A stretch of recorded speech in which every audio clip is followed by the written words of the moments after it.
ஆண்டவராக இயேசு கிறிஸ்துவின் நாமத்தில் என் அன்பின் வாழ்த்துக்கள். இந்த காலை வேளையில் நம்முடைய தியானத்திற்காக நாம் தெரிந்து கொள்கிற வேத வசனம் சங்கீதங்களின் புத்தகம் 19ஆம் சங்கீதம் 14ஆம் வசனம். என் கண்மலையும் என் மீட்பரும் ஆகிய கர்த்தாவே, என் வாயின் வார்த்தைகளும் என் இருதயத்தின் தியானமும் உமது சமூகத்தில் பிரதியாய் இருப்பதாக. உம்முடைய சமூகத்தில் பிரதியாய் இருப்பதாக, உம்முடைய சமூகத்தில் பிரியமாய் இருப்பதாக. சங்கீதக்கார தாவீது ஒரு ஜெபத்தை ஏறெடுக்கிறார். இது அவர் ஏறெடுக்கிற ஒரு ஜெபம். என் கண்மலையும் என் மீட்பருமான கர்த்தாவே, என்னுடைய இருதயத்தின் தியானமும் என் வாயின் வார்த்தைகளும் உமது சமூகத்தில் பிரதியாய் இருப்பதாக, அது உமக்கு உகந்ததாய் இருப்பதாக. என் கண்மலை நீர்தான், என் மீட்பர் நீர்தான், அதில் சந்தேகமில்லை. என் இருதயத்தின் தியானம் என் வாயின் வார்த்தைகள். நான் தியானிக்கும் பொழுதும் என் வாயில் நான் பேசுகிற வார்த்தைகளும் உமக்கு பிரியமுள்ளதாய் இருக்கட்டும் அப்படி என்ற ஒரு ஜெபத்தை அவர் ஏறெடுக்கிறார். இந்த காலை வேளையில் இப்படிப்பட்ட ஒரு ஜெபத்தை அவர் செய்வதற்கு ஒரு காரணம் உண்டு. ஏன்னா அவர் கண்மலை, அவர் மீட்பர். இந்த மீட்பரும் கண்மலையுமான கர்த்தர் என்னை வழிநடத்துகிறார். ஆனால் என்னுடைய இருதயம் எதை தியானிக்கிறது, என் வாய் எதை குறித்து பேசுகிறது, அது கர்த்தருக்கு பிரியமா என்று தன்னைத்தானே அலசி ஆராய்ந்து உய்த்து அறிந்து அதை தேவனிடத்துல கேட்கிறார். நான் ஜெபிக்கிறது, நான் தியானிக்கிறது, நான் வாய் திறந்து சொல்லுகிறது, இது உனக்கு பிரியமா? ஏன் அதை கேட்கிறார் அப்படின்னா, சில சம்பவங்கள் நம்முடைய வாழ்க்கையில் நடக்கும். ஒரு சமயம் ஒரு ஊழியக்காரர் சொன்னது, இது அவர் சொன்னது, அதாவது அந்த காலகட்டத்தில் வீரப்பன் என்கிற ஒரு மனிதனை சுட்டுக் கொள்கிறார்கள். அது அந்த சுட்டுக் கொன்றதுக்கு முன்பு பல கான்ட்ரவர்சி இருக்கிறது, அதற்குள் நான் போகவில்லை. அவரை சுட்டுக் கொள்கிறார்கள். அவர் மரித்து போனார் என்ற செய்தி வெளிவருகிறது. அந்த மரித்து போனார் என்ற செய்தி வந்தவுடனே இந்த சிலர், அதாவது ஒரு சில ஊழியக்காரர்கள் சத்தியமங்கலம், கோயம்புத்தூர், ஈரோடு, அந்த கோபிச்செட்டிப்பாளையம், இந்த பகுதிகளில் இருக்கிற சில ஊழியர்கள் அவரை நன்றாக அறிந்திருந்திருக்கிறார்கள். அவங்களுக்கு நன்றாக தெரியுது அவரை. அப்போ அவங்கெல்லாம் ஒரே பேச்சு, இப்படி அநியாயமாக சுட்டு கொண்டுட்டாங்களா அப்படின்னு காலையில இருந்து இரவு வரையிலும் அவங்க அதை குறித்தே பேசியிருக்கிறாங்க. இப்படி பேசி முடிச்சதுக்கு அப்புறம் இரவு ஜெபம் பண்ணுவாங்கல்ல, ஊழியக்காரங்கன்னா கண்டிப்பாக ஜெபம் பண்ணுவாங்க. அப்போ எனக்கு தெரிந்த ஒரு ஊழியக்காரர், அவர் அங்கிள் சொல்லுவோம், அவர் அந்த ஊழியக்காரர் அவர் ஜெபிக்க உட்காருகிறார். உட்கார்ந்த உடனே ஆவியானவர் அவரோடு கூட இடைப்பட ஆரம்பித்தார். அவர் கேட்டாராம், நீ செய்தது சரியா? உடனே இவர் கேட்டாரா, நான் என்ன ஆண்டவரை தப்பு பண்ணேன் சொல்லுங்க, நான் மனம் திருத்திக்கிறேன், நான் என்ன தப்பு பண்ணேன் அப்படின்னு போராடி ஜெபம் பண்ணிட்டு இருக்கார். அப்போ அவர் கேட்டாரா, இன்னைக்கு என்னை பற்றி நீ எத்தனை பேருக்கு சொன்னாய்? அதில் ஒரு விஷயம், அவர் ஊழியக்காரர், பல இடங்களில் போய் ஜெபிக்கிறவர். தேவனுடைய வார்த்தையை நீர் எவ்வளவு நேரம் உன் வாயிலிருந்து வெளியே வந்தது? கணக்குப்படி பார்த்தா ரொம்ப குறைவு, சொற்பம். ஆனால் நீ இன்றைக்கு காலையிலிருந்து இரவு மட்டும் ஒரு காரியத்தை நீ ஒரு மனிதனை குறித்து பேசிக்கொண்டே இருந்திருக்கிறாய், அவனுடைய புகழை பாடிக்கொண்டே இருந்திருக்கிறாய். இது இவ்வளவு நேரம் ஓடி இருக்கிறது, இது சரியா? அப்போ அவர் சொல்லுகிறார், அந்த ஊழியக்காரர் சொல்லுகிறார், கர்த்தர் என்னிடத்தில் சொன்னது, நீ பேசுகிற ஒவ்வொரு காரியத்தை குறித்தும் நீ கணக்கு கொடுக்க வேண்டும். தேவ சமூகத்தில் எச்சரிக்கையாய் இரு. இந்த மாதிரி விஷயத்தில் உன்னை காத்துக்கொள். அப்பொழுதுதான் அவர் சொன்னார், என்னை ஆண்டவர் எனக்கு கற்றுக் கொடுத்தார், நீ பேசினது தவறு என்று கற்றுக் கொடுத்தார். ஏன்னா நண்பர்கள், நிறைய ஊழியக்கார நண்பர்கள் இருக்கிறார்கள். அவர்கள் இவர் ஃபோன் வைத்தார், அவர் ஃபோன் வைத்தார், இன்னும் மற்றொருவர் அவர் ஃபோன் வைத்தார், மற்றவர்கள்.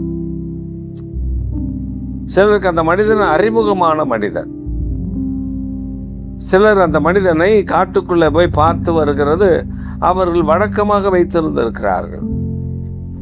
அந்த மாதிரி மனிதர்கள் ஒரு மரித்து போனவருடைய செய்தி கேட்டு அதிர்ச்சி அடைந்து இவரோடு கூட தொடர்பு கொண்டு, இப்படி இறந்துட்டாரண்ணே தெரியுமா, எப்படி நடந்துச்சுன்னே தெரிலண்ணே, இப்படியே பேசி பேசி பேசி பேசி அந்த நாள் முழுவதும் முடிஞ்சது. அதுக்கப்புறம் கர்த்தர் அவரோடு கூட இடைப்பட்ட பின்பு அவர் சொல்கிறாரு, நான் தேவையில்லாமல் எந்த காரியத்திலையும் தலையிடுறதில்ல, பேசுறதில்ல.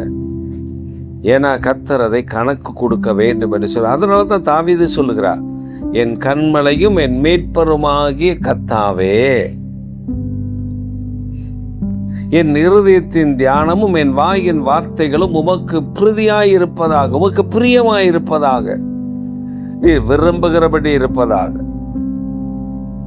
நீ விரும்பாதபடி வேண்டாம், நீ அங்கீகரிக்காத வார்த்தைகள் வேண்டாம், நீ எரிச்சலாகிற வார்த்தைகள் வேண்டாம், நீர் அதில் பிரியமாய் இருப்பீராக. இதாங்க இன்றைக்கு நமக்கு தேவை. நாம் அறிந்து கொள்ள வேண்டிய ஒரு பெரிய முக்கியமான விஷயம் என்னவென்றால், கர்த்தர் நம்முடைய வாயின் வார்த்தைகளை குறித்து கணக்கு கொடுக்க வேண்டும் என்று சொல்லியிருக்கிறாரு.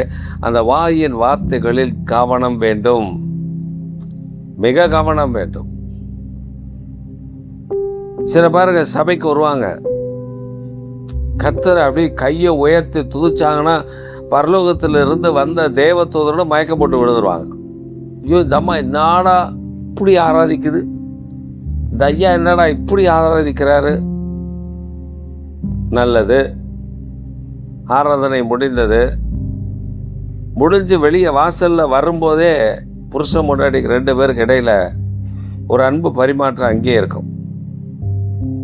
இது அதை கடிக்கும், இது இதை கடிக்கும், இது சொல்லும், அது அதை திட்டும், இது இதை திட்டும்.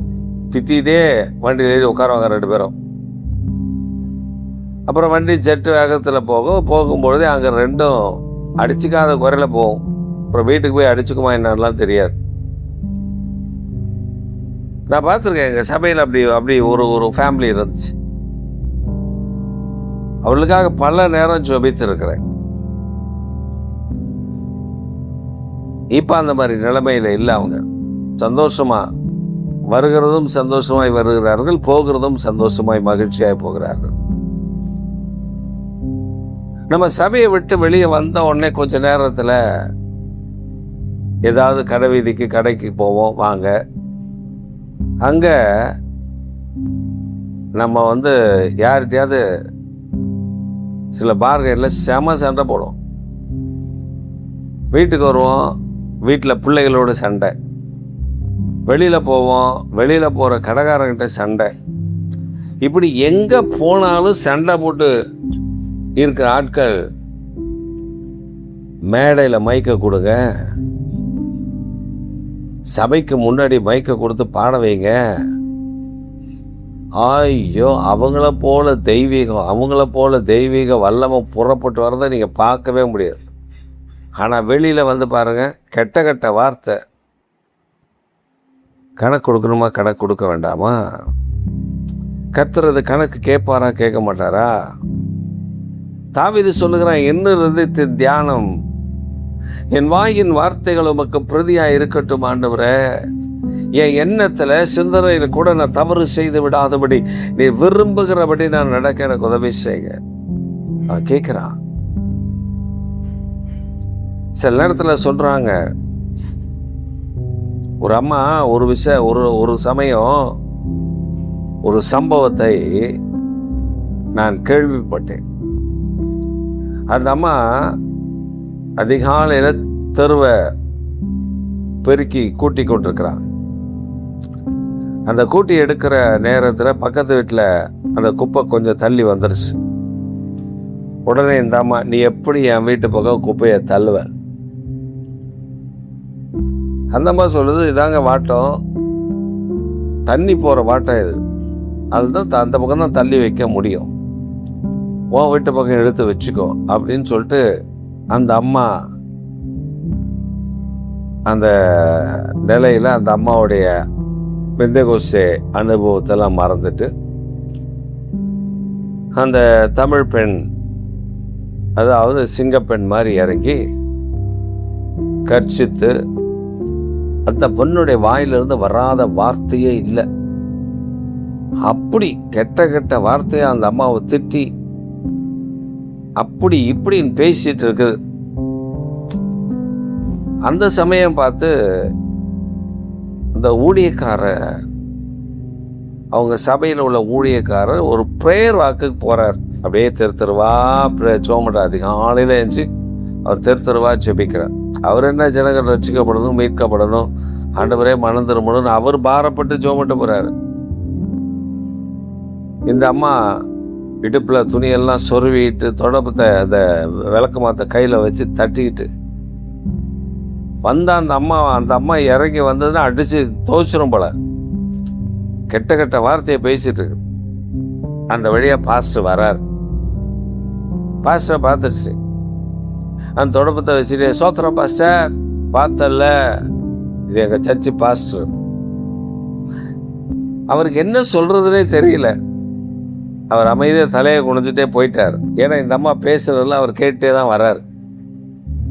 இது அவரை பார்க்கல, கிட்ட வரும்போது தான் பார்த்துச்சு. சோத்திரம் பாஸ்டர் சொல்லிட்டு, எங்கள் பாஸ்டரை பார்த்தல அப்படின்னு அந்த அம்மா கிட்ட சொன்னால் அந்த அம்மா இயேசுவை ஏற்றுக்கொள்ளுமா? அந்த அம்மா இயேசுவுக்கு இருதயத்தில் இடம் கொடுக்குமா? அது கண்டிப்பாக என்ன தெரியுமா சொல்லும், இந்த பொம்பளை எப்படி இருக்கு, அந்த பொம்பளையோட பாஸ்டர் எப்படி இருப்பார், அவர் இதை விட பயங்கரமாக பேசுவார் போல, இதான வாரம் போய் ட்ரைனிங் எடுத்துகிட்டு வந்து பேசுது நினைப்பாங்களா, நினைக்க மாட்டாங்களா? இதனால சங்கீதக்காரன் சொல்கிறான், என் இருதயத்தின் தியானம், என் வாயின் வார்த்தைகள் உமக்கு பிரதியாய் இருக்க எனக்கு உதவி செய். இந்த காலவேளை நாம் அவர்கிட்ட கேட்போம், உமக்கு பிரியமாய் நடந்து கொள்ள அந்த கிருபை எனக்கு தாரும் என்று. அந்த பிரியமாய் நடந்து கொள்ள கிருபையை தருவார். உங்கள் தலையை கர்த்தர் உயர்த்தி வைப்பார். அதில் நீங்கள் கர்த்தரை துதிக்கிற துதி உங்கள் வாயிலிருந்து புறப்படும் போது அற்புதங்களும் அடையாளங்களும் உங்கள் மூலமாய் நடக்க செய்வார். அதை பெற்று அனுபவியுங்கள். ஆமேன், ஆமேன்.